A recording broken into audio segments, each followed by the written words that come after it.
जग जाहिर है, चीन पाकिस्तान के साथ मिलकर ना जाने कितनी बार भारत पर अंतरराष्ट्रीय मंचों पर उंगली उठा चुका है।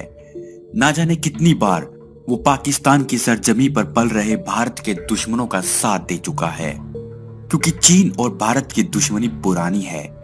भले ही आज भारत के बाजारों में चीन का सामान सबसे ज्यादा बिकता हो, लेकिन चीन ने हमेशा ही भारत की पीठ में छुरा घोंपने का काम किया है।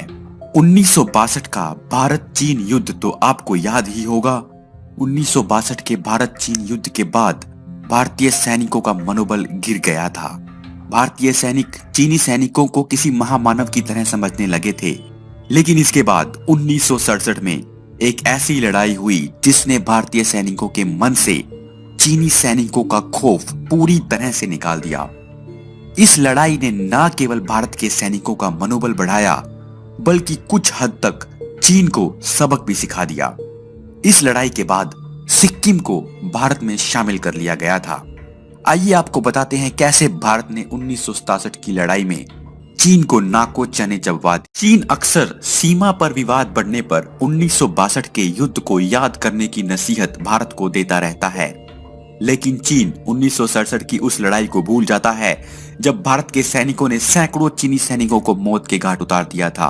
1965 के भारत पाकिस्तान युद्ध के बाद चीन भारत पर दबाव बना रहा था। चीन की सीमा पर भारत और चीन के सैनिकों में अक्सर धक्का मुक्की हो जाती थी। 6 सितंबर 1967 को भारतीय सैनिकों और चीन के सैनिकों में हुई धक्का मुक्की में चीन के एक बड़े अधिकारी को धक्का लग गया और गिरने से उसका चश्मा टूट गया। इस धक्का मुक्की को देखते हुए भारत की सेना ने चीनी सीमा पर तार की बाड़ लगाने का फैसला लिया। तार की बाड़ लगाते हुए चीन का हमला। सैनिकों में तनाव को कम करने के लिए भारतीय सैनिक नाथुला से सेबुला तक बाड़ लगा रहे थे।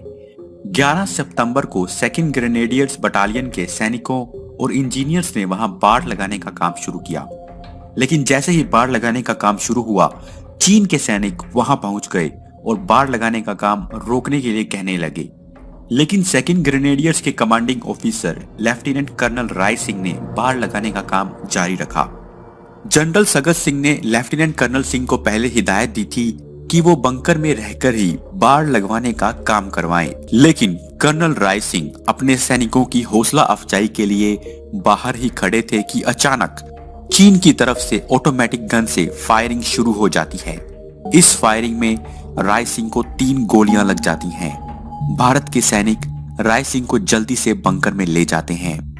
चीन की तरफ से बड़ी जबरदस्त फायरिंग की जाती है, जिसमें बाहर खड़े सारे जवान शहीद हो जाते हैं। कैप्टन पीएस डागर और मेजर हरभजन सिंह के साथ जब सैनिकों ने अपने सीओ को गिरते देखा तो पूरी बटालियन गुस्से से पागल हो गई। भारत के सैनिकों ने बंकरों से बाहर आकर सीधा हमला बोल दिया और बहुत से चीनियों को सबक सिखाया। इस लड़ाई में कैप्टन डागर और हरभजन सिंह भी शहीद हो गए।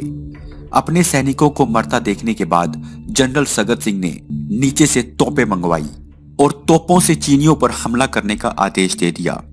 उस समय तोप से हमला करने का आदेश देने का अधिकार सिर्फ प्रधानमंत्री के पास था।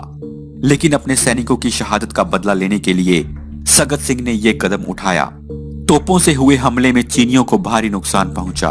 भारत के सैनिक ऊंचाई पर थे, जिसका उन्हें फायदा मिल रहा था, जबकि चीन के सैनिक नीची जगह पर थे, जिससे उनकी गोलियां बेकार हो रही थी। इस लड़ाई में 300 के करीब चीनी सैनिक मारे गए थे और ये लड़ाई 3 दिनों तक चली थी। अगर 1962 के भारत चीन युद्ध की बात करें तो उसमें 1 महीने की लड़ाई में भारत के 1300 के करीब सैनिक मारे गए थे। लेकिन इस लड़ाई में 3 दिन में ही चीन के 300 सैनिक मारे गए थे। इसके बाद युद्ध विराम की घोषणा की गई तो चीन ने आरोप लगाया कि भारत के सैनिकों ने चीन की सीमा में घुसने की कोशिश की थी। युद्ध विराम के समय भारतीय सैनिकों के शव चीनी सीमा में मिले, जिससे इसकी पुष्टि हो गई कि भारत के सैनिकों ने चीनी सीमा में घुसकर चीनियों को सबक सिखाया था। इस लड़ाई के बाद चीनियों को वो सबक मिल गया जिसे चीन हमेशा याद रखेगा और भारतीय जवानों को एहसास हुआ कि वो चीन का मुकाबला कर सकते हैं।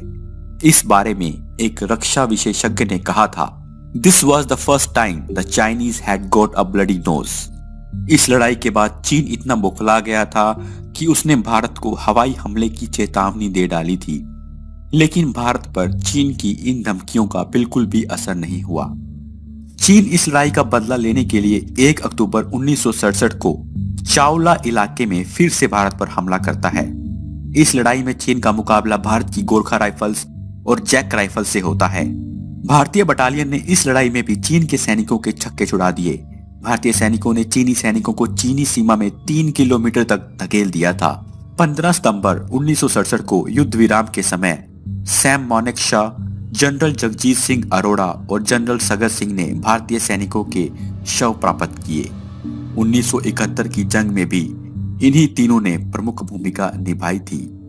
इस लड़ाई के बाद घायल कर्नल राय सिंह को महावीर चक्र दिया गया और कैप्टन डागर सिंह को मरणोपरांत वीर चक्र और हरभजन सिंह को मरणोपरांत महावीर चक्र से सम्मानित किया गया।